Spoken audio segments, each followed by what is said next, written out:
Thank you. Thank you, Rania. Now, you've just met 6 members of the Business and Human Rights Resource Centre team. Very impressive they are too, and we could have extended that to many more and they would have been just as impressive. You're also meeting 2 members of the board, one myself and the other Myla Rosenthal, who are also members of a team that we're very grateful for the effort that they give in providing us with guidance, but also in terms of the networking opportunities that they offer us. But it's now my great pleasure to introduce somebody who many of you will already know of, certainly if you don't know her personally, and that's Mary Robinson. Mary, as you probably know, was President of Ireland from 1990 to 1997, and then took on the job of UN High Commissioner for Human Rights, and she served from 1997 to 2002. Now, at the end of her time as High Commissioner, Mark Snelling of the BBC paid what I think was a great tribute when he said, Mary Robinson won the praise of human rights advocates, but she angered governments around the world with her outspoken and uncompromising criticism of their human rights record. And I think she's managed to maintain a lot of that in the politest way possible ever since. Since 2002, Mary has continued to travel the world tirelessly as the leader of her own organisation, Realising Rights, during which time she's added companies to her sites as well as governments. And I guess it was around 2002 or shortly afterwards that I first got to know her.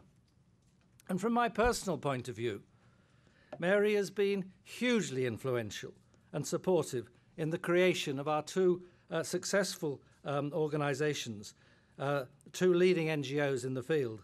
Our host tonight, the Business Human Rights Resource Centre, but also the increasingly influential Institute for Human Rights and Business, which I also have the privilege to chair the Board of Trustees. And Mary has been a constant spokesman. I think whenever she gives a speech anywhere in the world about business and human rights, she sort of raises our profile, and it's had a terrific effect. I think it's probably fair to say, Mary, I don't know, but along with Kofi Annan and the late Sir Geoffrey Chandler, that you have been amongst the first global leaders to recognise the key role that business plays with regard to impacting human rights, both positively and, of course, negatively, and to champion the cause of those of us working to improve company performance. And we're just hugely grateful to you. And I wanted to make very clear that as, the figurehead for this lecture series, you're not just a figurehead, you have just worked your socks off, if that's the right way to put it, to promote the success of organisations in this field, and we are hugely grateful for everything you've done. Thank you very much.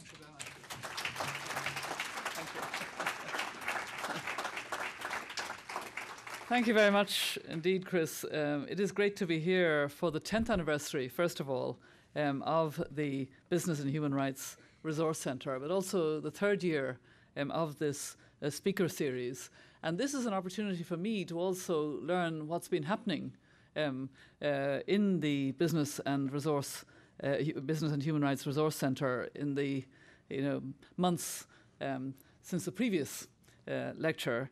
And I can clearly see there's a lot of empire building going on, a lot of spread of what are really remarkable, as we've heard, regional researchers. And their work is really extraordinarily important because they get stuck in. They actually ask the right questions. They raise issues that nobody else is raising, particularly in this region, as you've heard. And isn't it interesting that it's young women? Great. And in fact, I was noting earlier there's a very good gender balance in the room, which I like also, despite the 2 Chris's tending to be in command of the whole thing. There actually is a very good balance. And I think that the agenda of business and human rights has moved a great deal. It's moved because of the UN Guiding Principles on business and human rights, which affects, as we heard from Chris, the duty of governments to protect from violations by corporations, the responsibility of all corporations to respect human rights and to have a plan in place so they know what they're doing. It's a due diligence requirement, and then the need for better remedies. But it's, I think, an important dimension in the 21st century of how we understand the reach of human rights.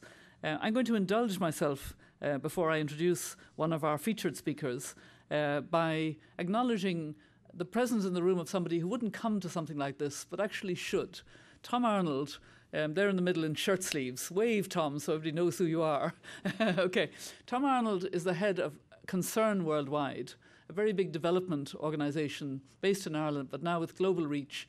And the reason I out him, if you like, and his colleague beside him is we need to reach new audiences with our concerns about the responsibility and accountability of both governments and the private sector now in human rights. And it's not just for expert, talented human rights people who specialise in this area. It's a very broad concern.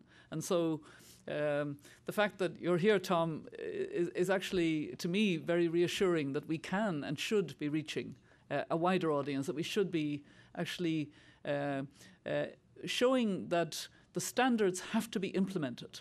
It's not enough just to have the rhetoric or the commitment at the UN level. It has to be implemented locally. And for that to happen, there have to be local champions that we've just heard who will stand up and say, we hold you to account. We are actually going to investigate. We know this isn't done in the area. We know this voice isn't heard, but we're going to be heard.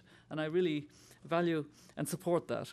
And in that context, I'm delighted to introduce the first of the featured speakers here this evening. I think for many of you, she actually doesn't need an introduction.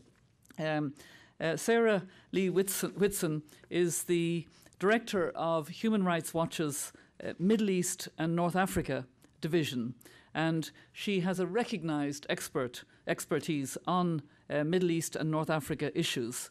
She's led landmark investigations of human rights conditions in Libya and also in Saudi Arabia, and numerous both advocacy missions in the region and also 20 research missions, and she's edited the resulting reports. She's published articles in the Middle East in international and regional publications. She's a graduate of the University of California, Berkeley, and also of the Harvard Law School. She's a member of the Council on Foreign Relations. And I think what I hope that Sarah Lee will do is, in a way, give us a wider context for the kind of work that has to be done in holding to account.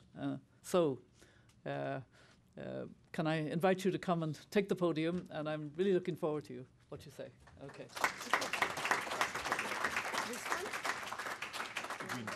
The green button.